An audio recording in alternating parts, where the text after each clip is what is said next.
Hello, everybody, and welcome. Some of you aren't able to attend the live version, but no worries. So I am recording it. You can watch the replay. So first I want to start off with excusing my voice is a little strained today, but I'm going to do the best I can with the voice that I've got. So we've all got something. This is usually my challenge, but I want to say thank you for the privilege of being able to do this presentation for you guys. So, and for Laura for making that happen, setting up the connection. So welcome. All right. So first and foremost, I want you to feel comfortable and I want you to applaud yourself. The fact that you've taken the time to be present, to watch this video, means that you see value in yourself. And that's the first step to emotional healing. So, for those of you that don't know me, my name's Rita Roberts. People know me as Reiki RIta.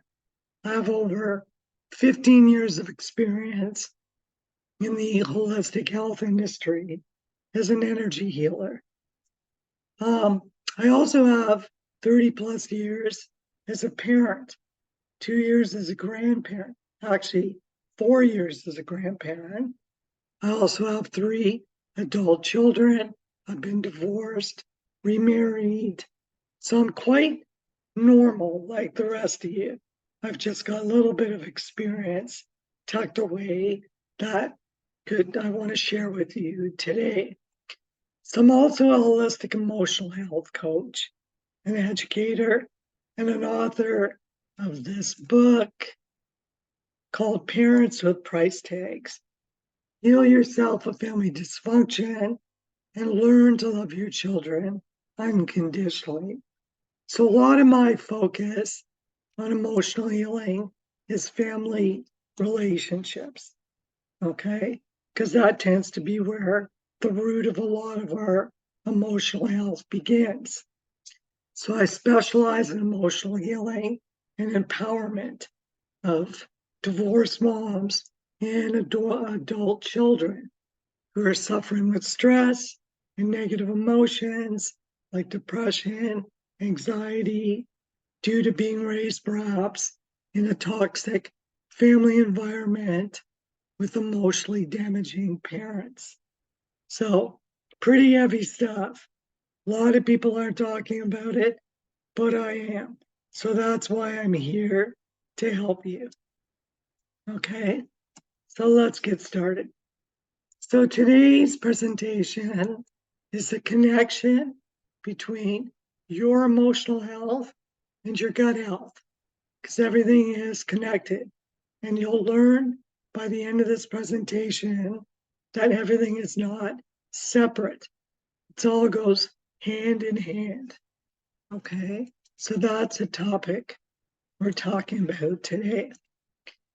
So, one of the biggest health illusions, and Laura can contest to it, and all my children, you'll always hear me say, things are not always as they seem. So, things on the outside may not be what's going on in the inside.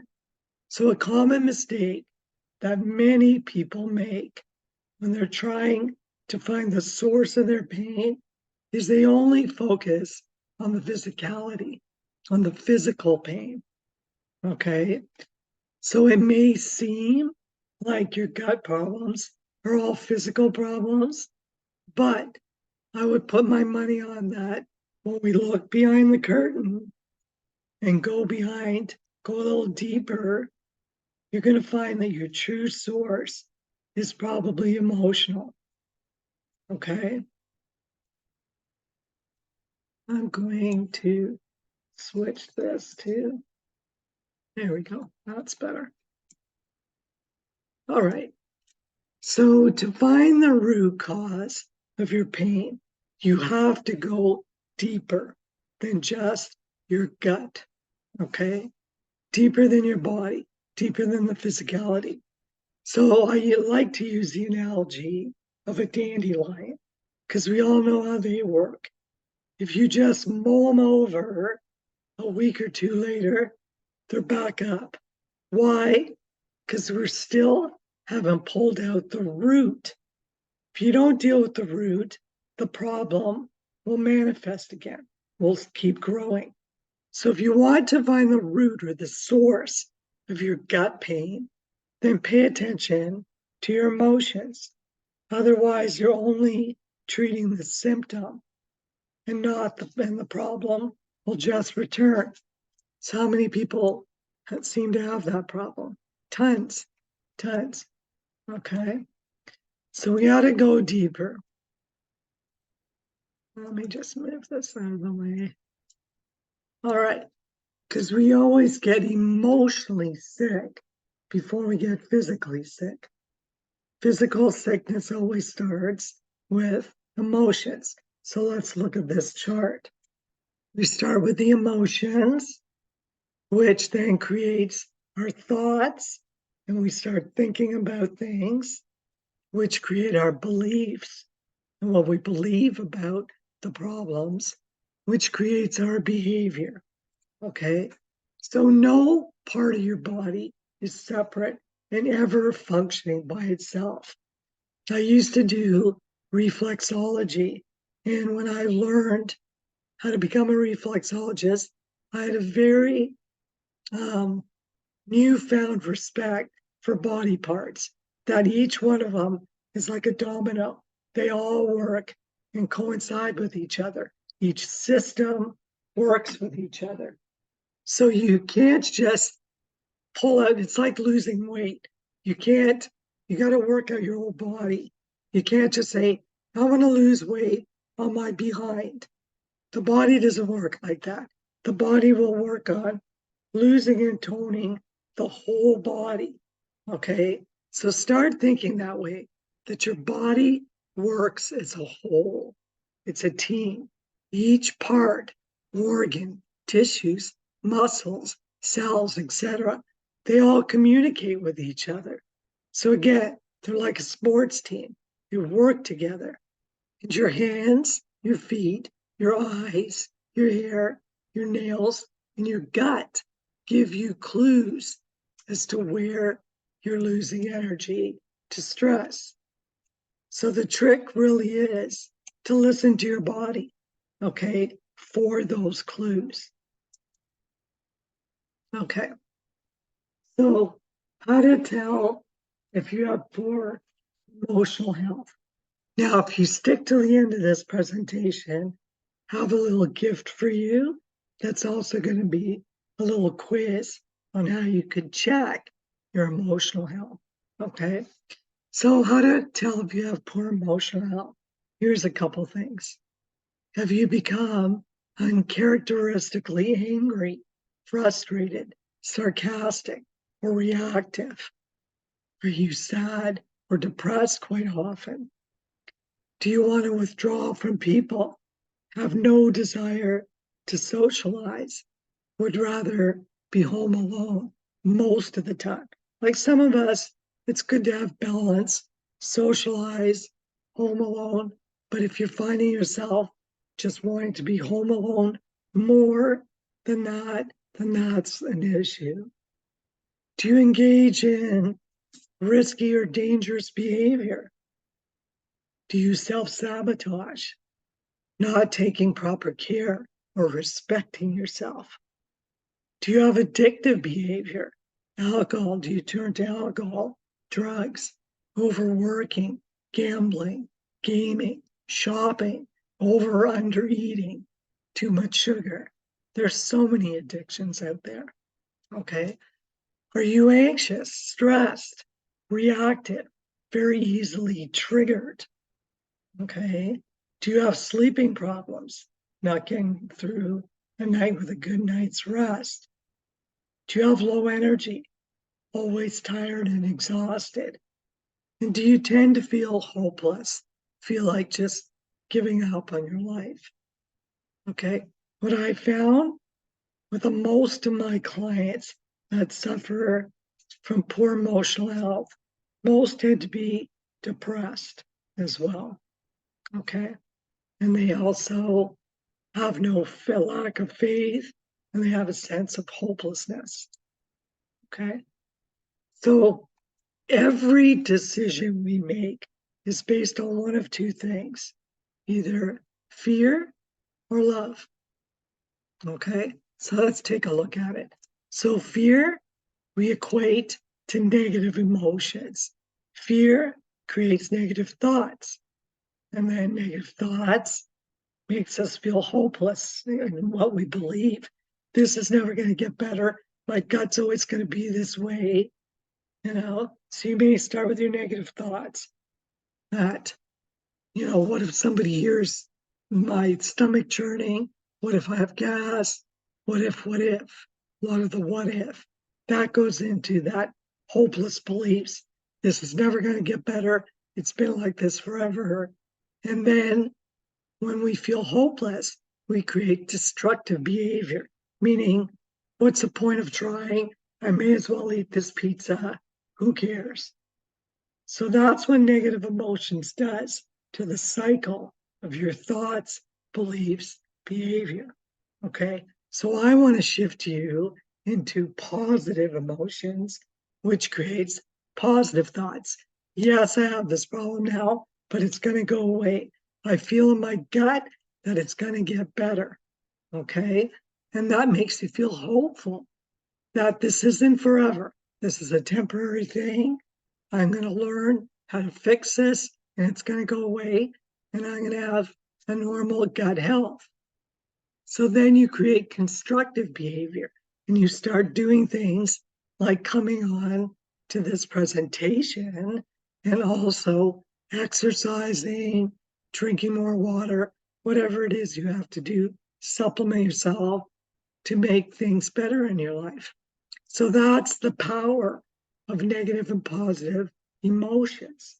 Okay. So it's very critical that you're in positive emotions. And I'll tell you why. Okay. So you may not have heard of this gentleman. His name, he's long gone now, but his name is Masaru Emoto. He was a Japanese doctor of alternative medicine. He actually did experiments on distilled water, and he would attach various words onto the water bottles and then freeze them and examine the frozen crystals under the microscope. Okay.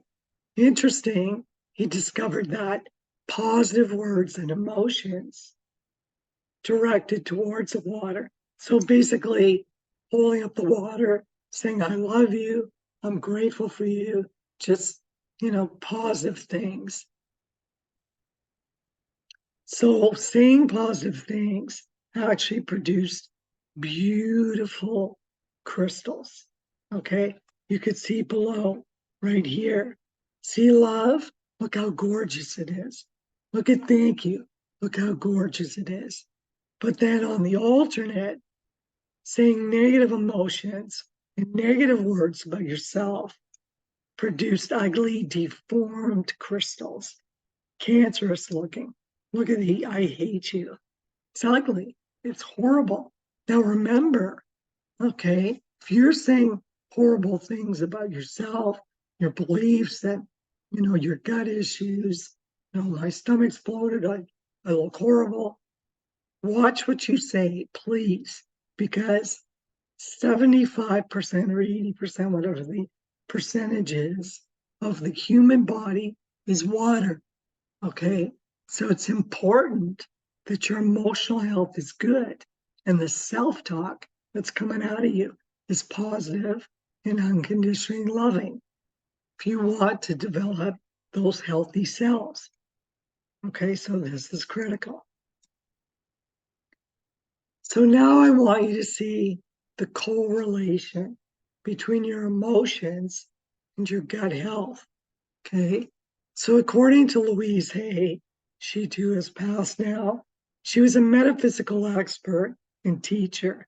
She wrote books like the best-selling author, You Can Heal Your Life. The quality of her health is determined by the quality of your emotions. Because remember, we always get emotionally sick before physically sick.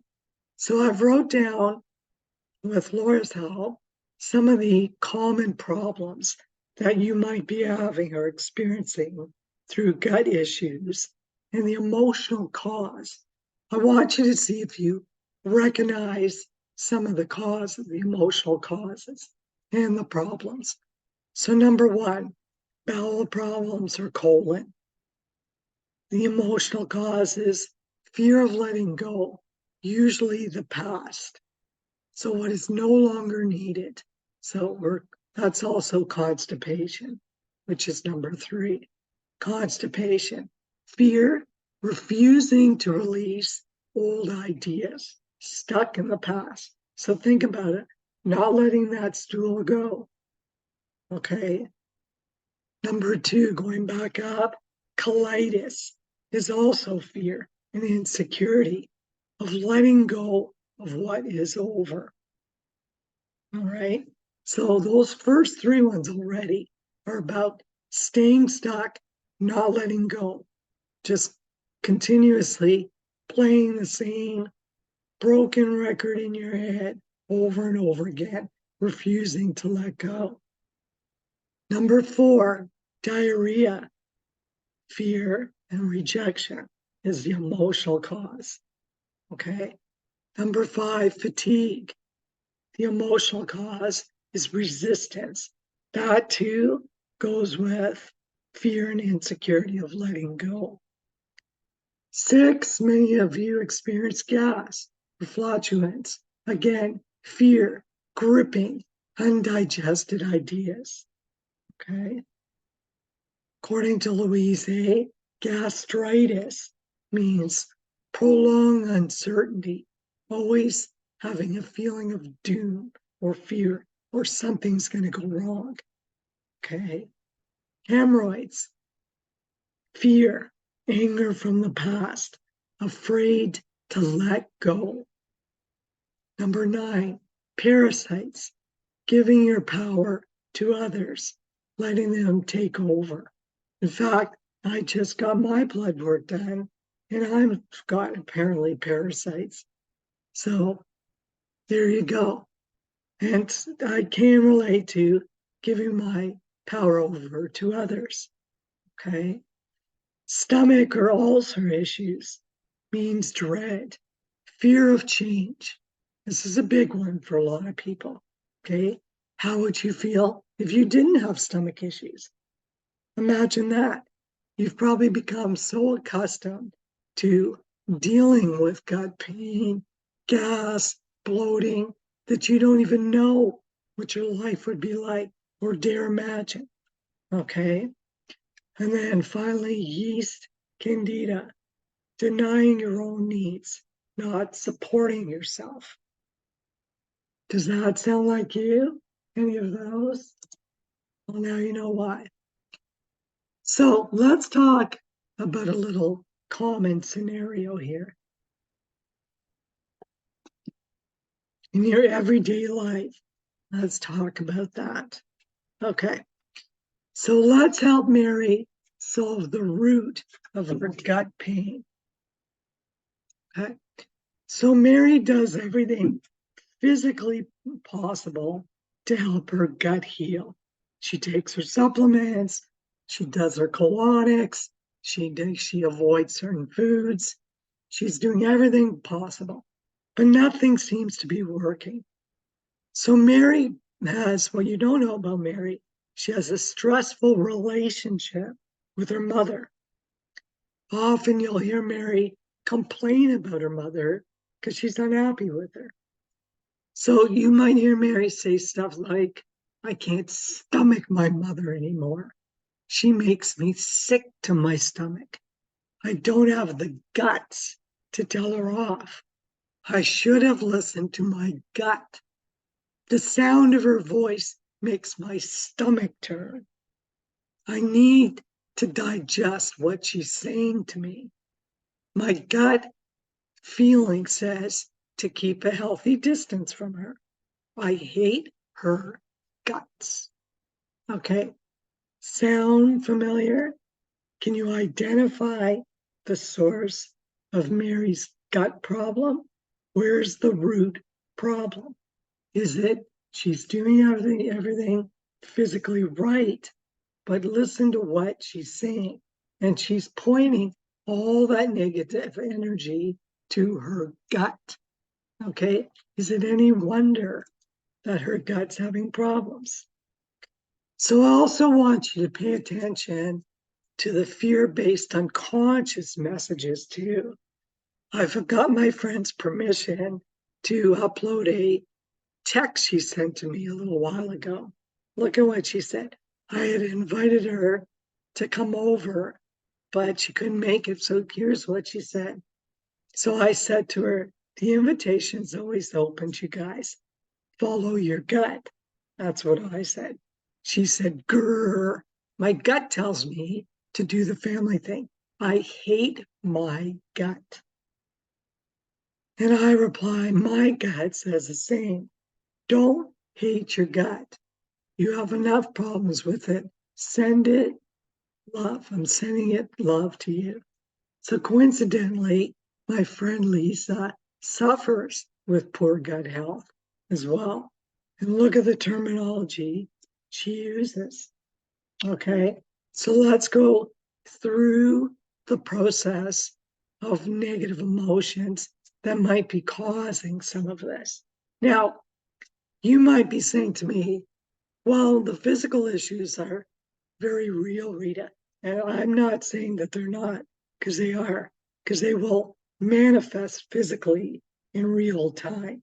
But I'm saying again, the root, okay, is emotional. So let's think about Lisa. She's angry, she's frustrated. Those are the emotions she's got. I never get to do what I want. It's what she's thinking. I always have to do what everybody else wants. So she's feeling frustrated. I never get to do what I want. That's her thoughts. Her beliefs are that I'm obligated to do what my family wants and go to the family barbecue. That's her belief. Her belief leads to her behavior. So Lisa goes to the family barbecue to make her family happy, not herself, but her family. The result, she's got H. pylori and she's got GERD. Okay. So I just want you to start seeing this. Continue again. Okay. So this might be two versions.